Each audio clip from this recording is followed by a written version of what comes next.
what really sets apart a wow insight from a great insight is really commercial acumen. Yeah.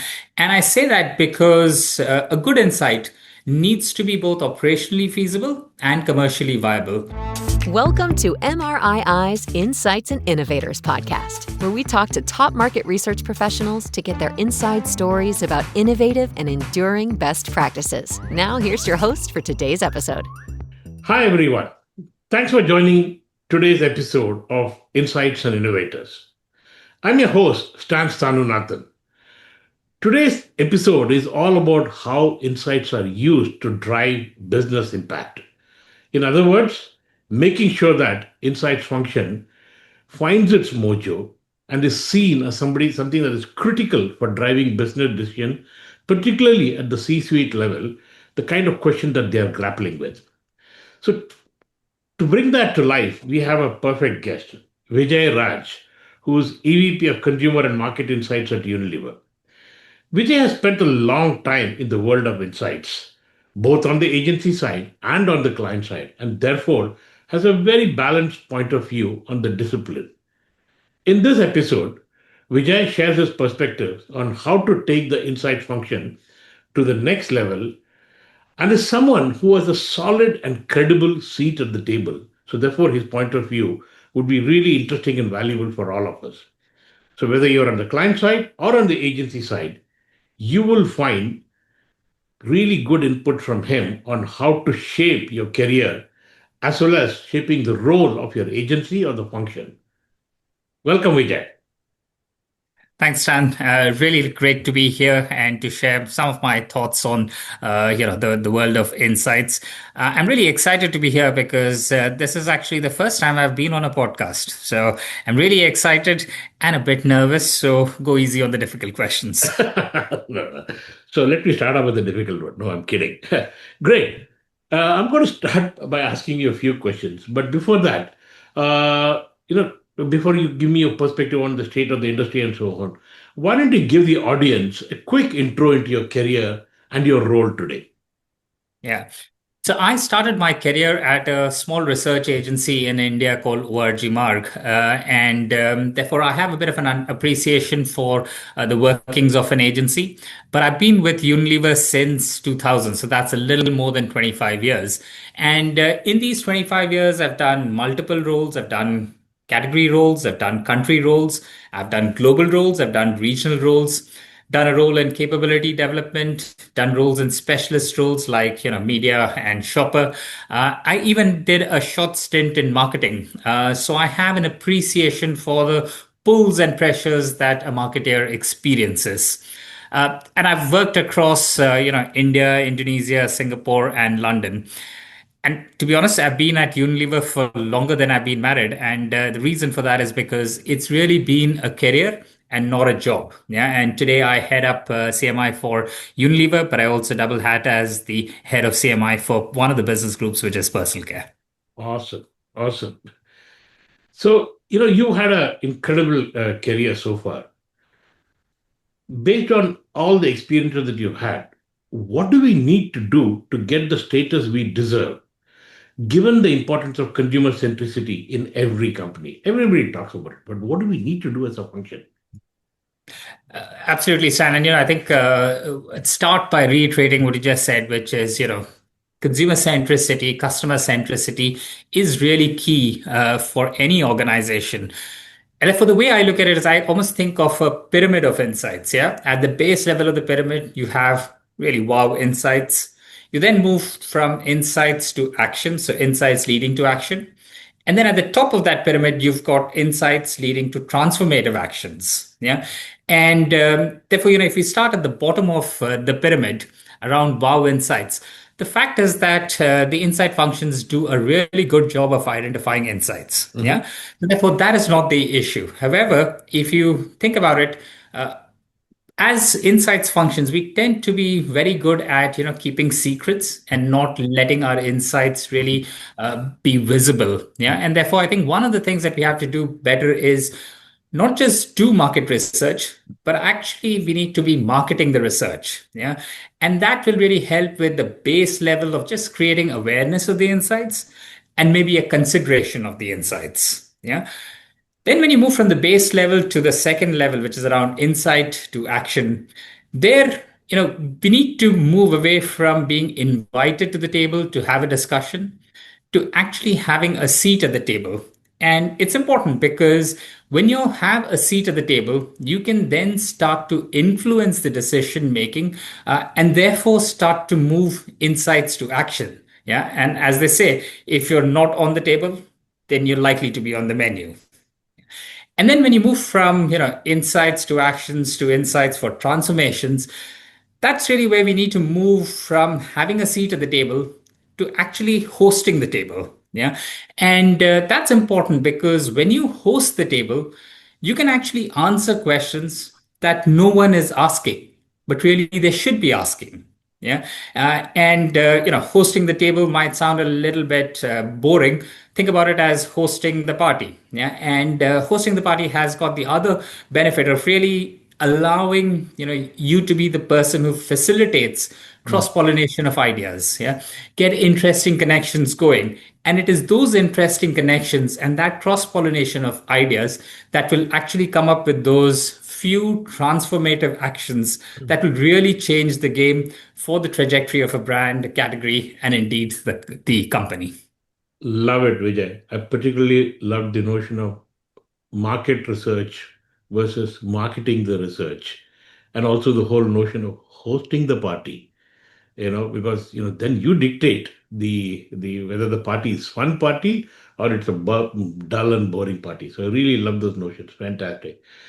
Now, all these things don't come easily. So, based on your experience, what are the leadership and influencing skills that are required to do exactly those three levels of things that you were talking about? Can you give an example of or two from your experience? Yeah. So I think, Stan, I'll go back to the pyramid that I talked about. Yeah. And if you think about the base of that pyramid around wow insights, Mm, now again, as I said, the insights functions across the world tend to do a good job of identifying insights. But I think what really sets apart a wow insight from a great insight mm, is really commercial acumen. Yeah. And I say that because a good insight needs to be both operationally feasible and commercially viable. There's no point in having an insight that leads to an idea that for which there isn't a technology today, yeah, to make it to come alive, or it raises regulatory concerns, mm, or is not environmentally sustainable. Yeah, you need to ensure that the ideas that come out of the insight are operationally feasible. Equally, they need to be commercially viable.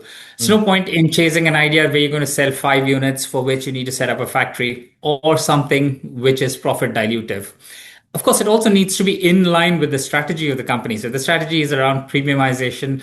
There's no point in having an insight that would lead to potentially down trading of the category. Yeah. mm, And generally, a good sense check is to do a business case around the insight that you've come up with. Yeah, mm, so that's the base level. Then, when we move to insight to action, I think one of the things that we need to do is to be a solution provider and not just a problem identifier. Yeah, and that could take many different shapes. I mean, if it's a very simple pack design that's being tested and consumers don't really like it, can we come up with a couple of thought starters for what modifications to the pack design might actually start to then appeal to consumers and shoppers? Yeah.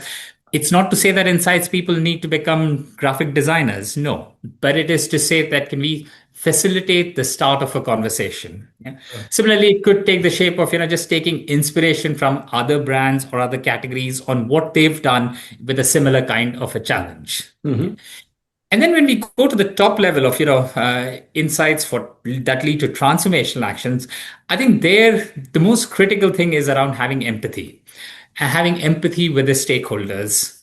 Just the ability to look at things through the lens of the stakeholder, because the stakeholder will have different pulls and pressures. Yeah, they've got pulls and pressures from sales, they've got pulls and pressures of profit asks, they've got different set of objectives.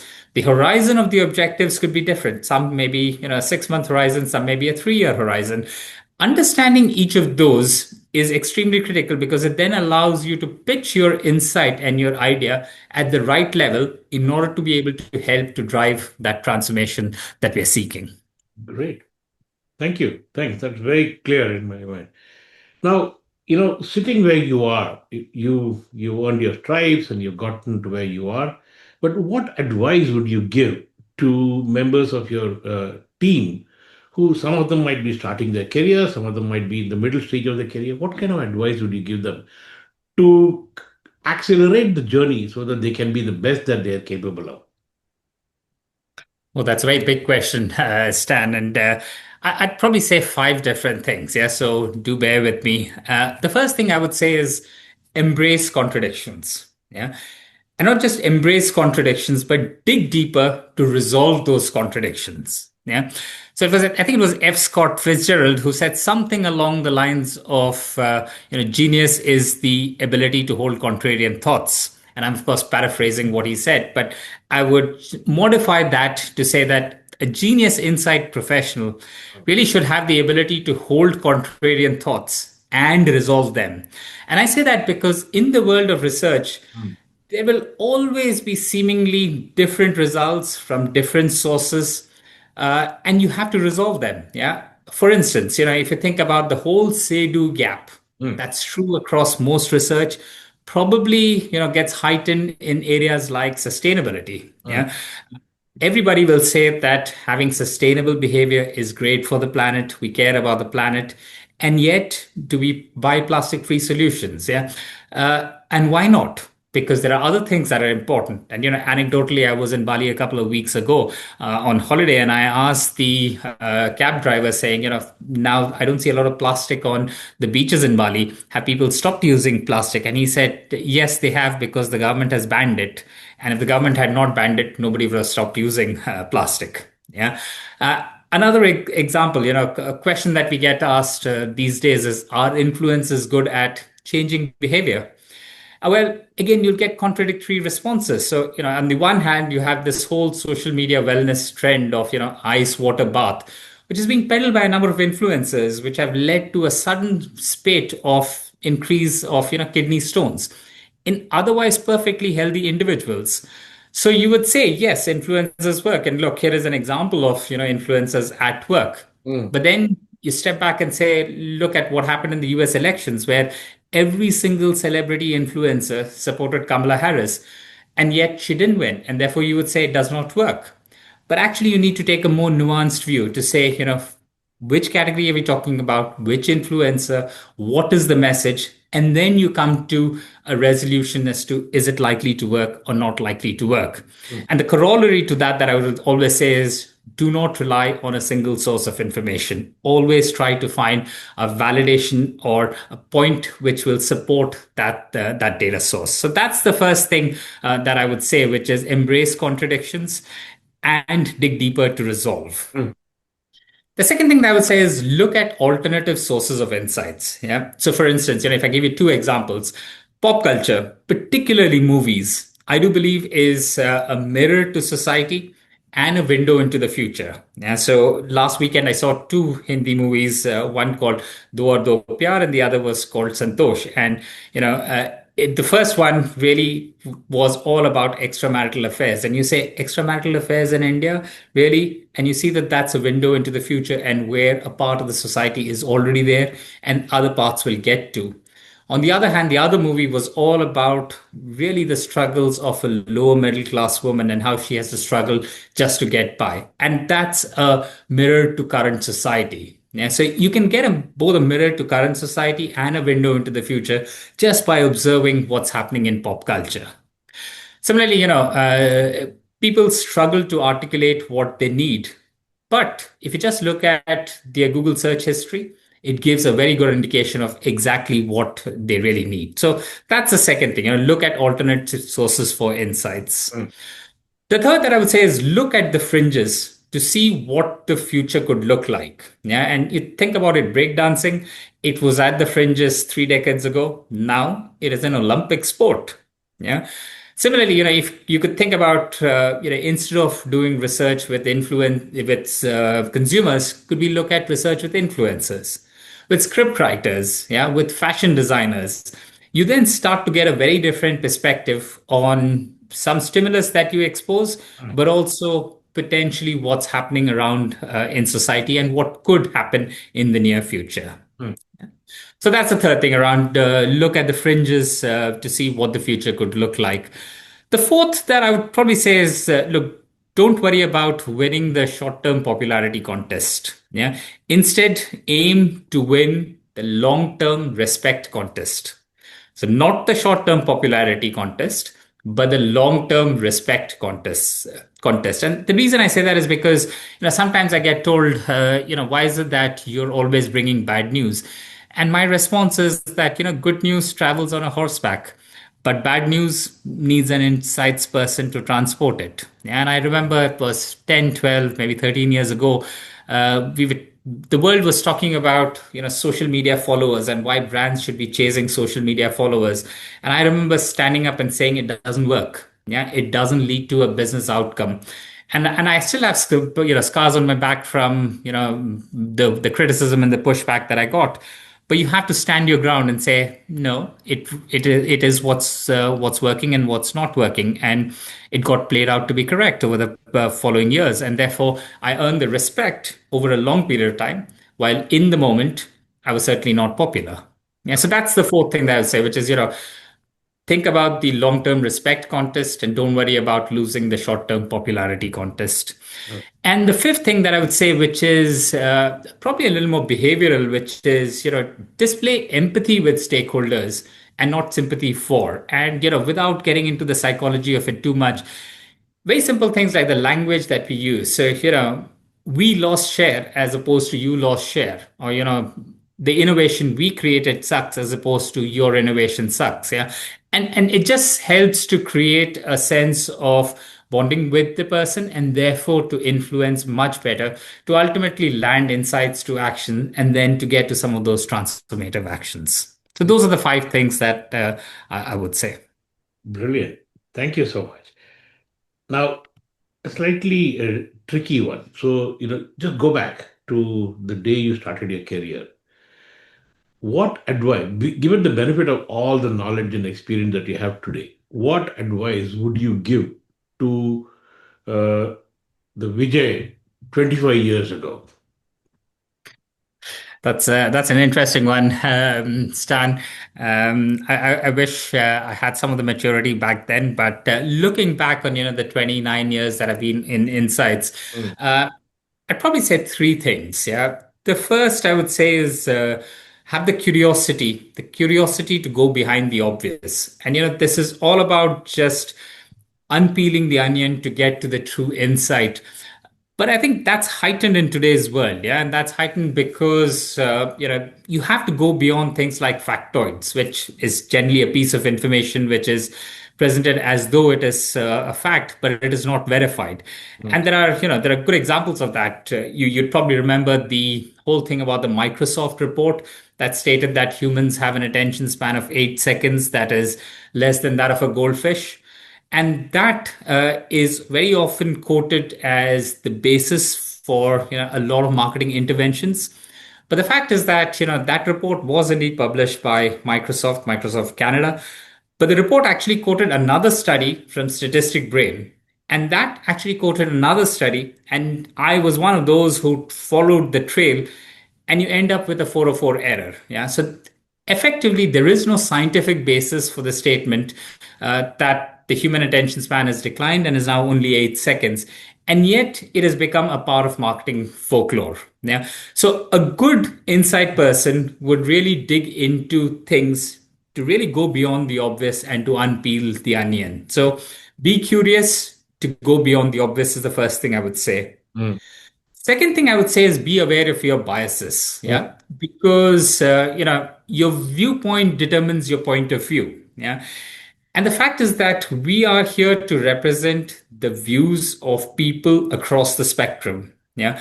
Uh, though some of those beliefs often clash with my own personal beliefs, they clash with my religious beliefs. And yet they are the beliefs of citizens of the world. And therefore, my role as an insight person is to ensure that I do not allow my biases to come in the way of how I represent the views of the Right. citizens of the world. Yeah. And of course, the world changes. Yeah. And, we've all been brought up on the notion that globalization is a good thing till it no longer is a good thing. And therefore, we need to be able to change our views as well. So, be aware of your own biases is what I would say. And the last thing that I would say is, strive for small, constant improvements versus striving for, huge change in capabilities. And I've been through this where, you try to change yourself completely and you get completely frustrated because nothing is moving. But on the other hand, if you do the maths and you just improve by 5% every month, at the end of the year, you'll be 80% better. If you improve by 10% every month, at the end of the year, you'll be three times better. And you might not see the results every month, but every 6 months, you'll see a difference. And certainly over a year, you will see a difference. Yeah. So I think, of course, 25 years back, I probably didn't have the patience to recognize that. But, this whole thing about constant improvement versus striving for huge transformations, especially in capabilities, is something that I would certainly advise a younger version of myself. So, given all this, and given the kind of impact that you have created on the business and so on, what do you think is the biggest opportunity for the insights industry going forward? Yeah, I think, look, Stan, I think there will be a lot of opportunities for the insights functions moving forward. Why? Because the insights will continue to remain central to any organization. Because at the end of the day, it's all about selling to consumers, selling to shoppers who vote with their wallets, right? And I think one of the big opportunities for the insights function is really to move beyond insights to actually get into a more foresight kind of a territory where we can actually move away from just understanding what was to actually predicting what will be. So really adding foresights to insights is what I Hmm. would say would be one of the big opportunities for the insights functions moving forward. And then, where do you see this technological revolution that is happening around us playing a role in that? And I'm really glad that you said technology and not just AI, because I do think that, there, I think there are three different things that could happen. Yeah. I think one is definitely there'll be a dramatic improvement in productivity. Yeah. And a lot of what we do in terms of, repetitive tasks thing, even something like creation of questionnaire or things like pulling out of data to explain a phenomena of share loss or share gain or market growth. That's a lot of grunt work, and a lot of that can actually be done through automation. Yeah. So Hmm. that's one big thing, which is a dramatic improvement in productivity. Hmm. I think the second thing that technology is now allowing us to do is to actually measure what we need to measure versus restricting ourselves to what we can measure. Yeah, and uh, one example of that is media ROI. We've historically measured it on an annual basis because that is what we could measure because the whole process was very labor intensive, getting all of the data, etc. But now we should be striving to get media ROI on a continuous basis, Hmm. and there are technology solutions that allow us to get there. Hmm. Yeah. And I also think that it will impact the skill sets that will be important. If when I reflect back 29 years back when I started in the industry, we used to do presentations on transparencies, and there used to be a huge premium for having a good handwriting to write your transparencies. And I always lost out because my handwriting is awful. Yeah.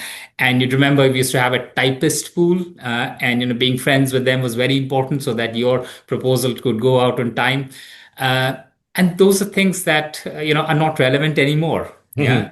Hmm. Similarly, now that once automation comes in, there'll be other skills which will become far more important. So skills like storytelling, I do think will come to the fore. So I do think technology and AI being a component of it, but technology in general will have a dramatic effect on the insights industry. Hmm. So, you briefly alluded to AI. So, in closing, I want to ask you one question, which could be a bit of a controversial question. Everybody is sitting and wondering, will AI replace humans? Will it make people irrelevant. And think about that in the context of the insights industry. What do you think is the role of insights?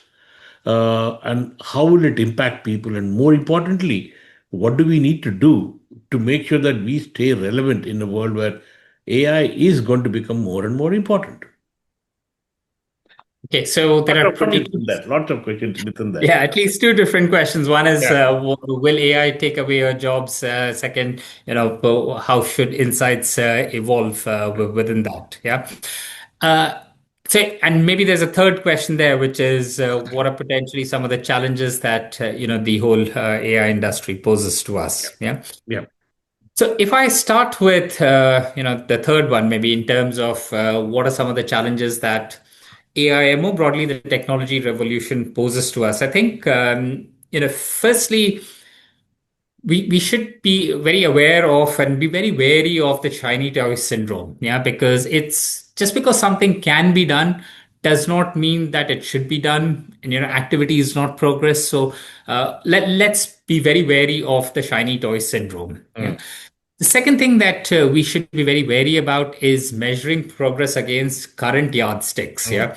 Yeah. I mean, for instance, if you just think back as an industry, we were rather slow to engage with technology and qualitative research because we were always measuring it versus, the benefits of having face-to-face interaction, which yes is there, and yet there are other benefits that came from, video-based interviews, etc.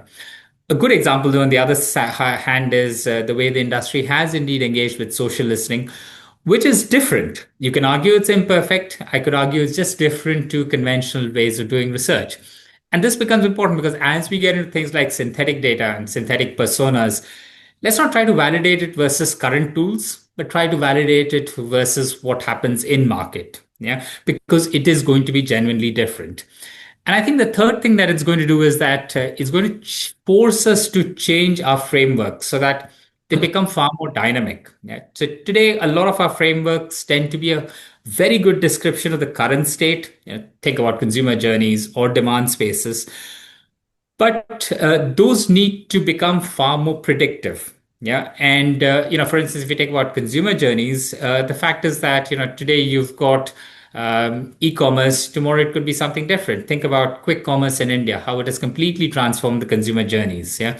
Or you think about demand spaces and, categories like restaurants or foods, how it will change as a result of things like GLP-1s becoming more common.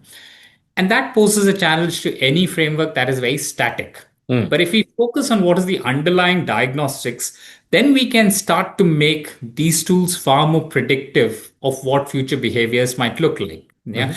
And this might sound a bit esoteric. So if I give you one of my personal reflections from earlier this year, I was very obsessed with my weight and I continue to be. So every morning I would stand on the weighing machine and it diligently told me the same number every single day. And Mm. it's a bit meaningless and a bit pointless to measure my weight.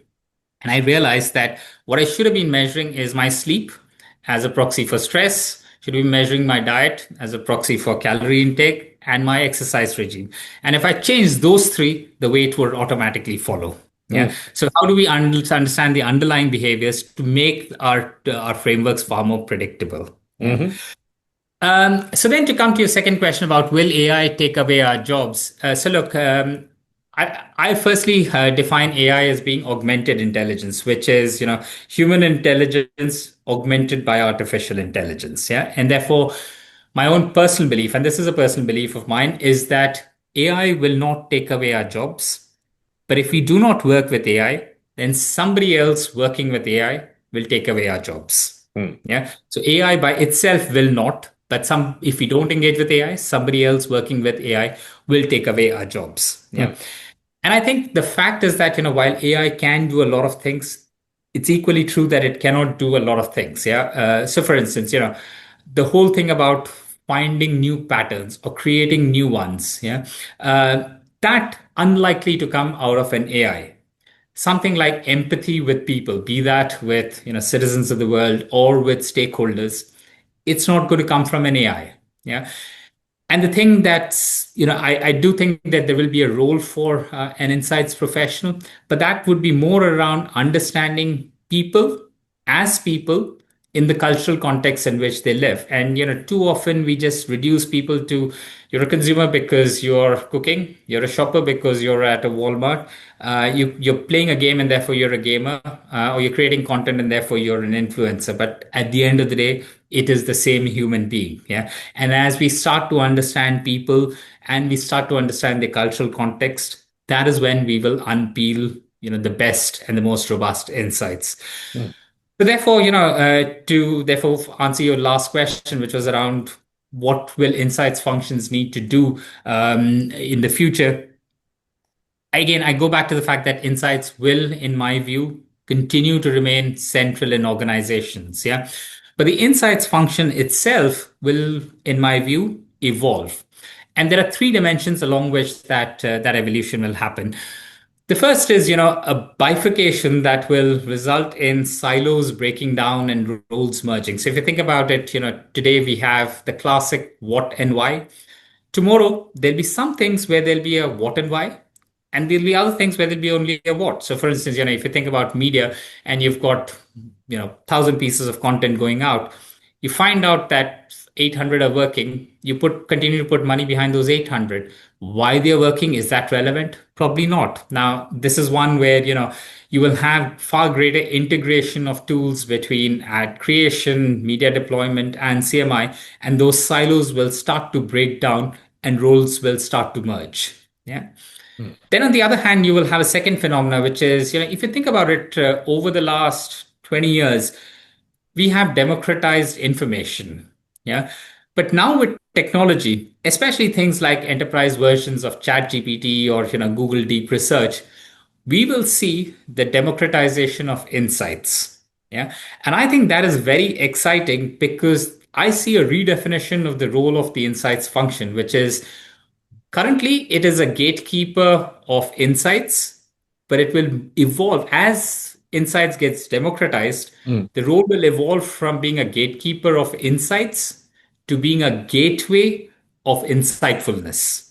Yeah. And that's an exciting new opportunity for an insights function to play in. Yeah. And the third thing, which I already said, which is around, we will need to move away from understanding what was and what is to actually start to predicting what will be. And that's really around adding foresights to insights. So personally, I do believe that insights will remain very central to any organization, but the role of insights will continue to evolve and will become far more exciting 20 years down the line than it was when I started my career. Thank you. Thank you, Vijay. Thanks for an incredibly stimulating discussion. And I'm sure our listeners will get some good, solid pearls of wisdom which they can take, act upon, and future proof their career. Thank you so much for the time you spent. Thank you. Thanks, Stan. Thanks for inviting me. Thanks for joining the Insights and Innovators podcast from Market Research Institute International. Click subscribe to never miss an episode and visit us at mrii.org for more market research insights.